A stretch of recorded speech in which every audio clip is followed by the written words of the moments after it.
നാഗേഷേട്ടാ. നാഗേഷ് അല്ല, കലേഷ്. അതാണ് ഇപ്പൊ ഇവിടെ പ്രധാനം. എടാ അമലെ, അത് കറക്റ്റ് ആയിട്ട് അറിയാം. എടാ നിങ്ങൾ രണ്ടുപേരും ഞാൻ പറയുന്നത് കേക്ക്. എടാ നമ്മൾ എവിടെ പോയാലും കറങ്ങി തിരിഞ്ഞ് ഇവിടെ തന്നെ ഒന്ന് അവസാനിക്കുന്നത്. ചുറ്റുവാണെങ്കിൽ വെള്ളമാണ്. നമ്മൾ ഈ ദ്വീപിൽ അകപ്പെട്ടെന്ന് എനിക്ക് തോന്നണേ. എന്റെ മുഖത്ത് പൊടിയുണ്ടോ നോക്കി.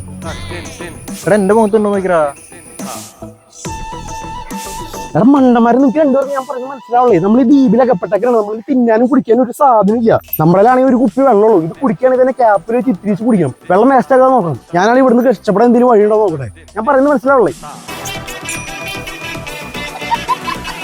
എടാ എന്റെ മുഖത്ത് പൊടി പോയടാ. എടാ എന്റെയോ. എടാ എന്തോടെ നീ കാണിച്ച ഉള്ള വെള്ളം നിങ്ങൾ ഒഴിച്ചു കളഞ്ഞാ. ഇനി കുടിക്കാൻ നീ എന്ത് നീക്കിരുന്ന് ഉള്ളോ നീ? എടാ ചുറ്റും ഇത്ര കടൽ വെള്ളം ഉള്ളപ്പോഴാണോ നീ ടെൻഷൻ അടിക്കുന്നത്? അത് പ്യൂരിഫൈ ചെയ്ത് എടുത്താ പോരെ. നീ മാൻവസ് വേൾഡ് ഒന്നും കണ്ടിട്ടില്ലേ? കുപ്പിങ്ങളൊന്നേ എടുത്തിട്ട് വരാം. വെള്ളമൊക്കെ തീ പിടിപ്പിക്കാൻ എന്ത് ചെയ്യും? ഇതാണ് തീ പാർച്ചിക്കല്. ഇതൊരക്കാണ് പണ്ടത്തെ ആൾക്കാർ തീ ഉണ്ടാക്കുക. നമ്മൾ ഇത് ഒരച്ച് തീ ഉണ്ടാക്കും. 2 hours later.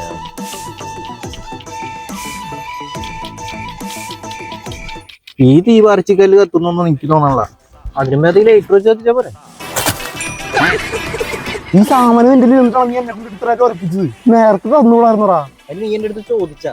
ഇത്ര നേരം ഈ സാധനം കയ്യിൽ വെച്ചിട്ട് നീ ഞങ്ങളെ പൊട്ടന്മാരൊക്കെ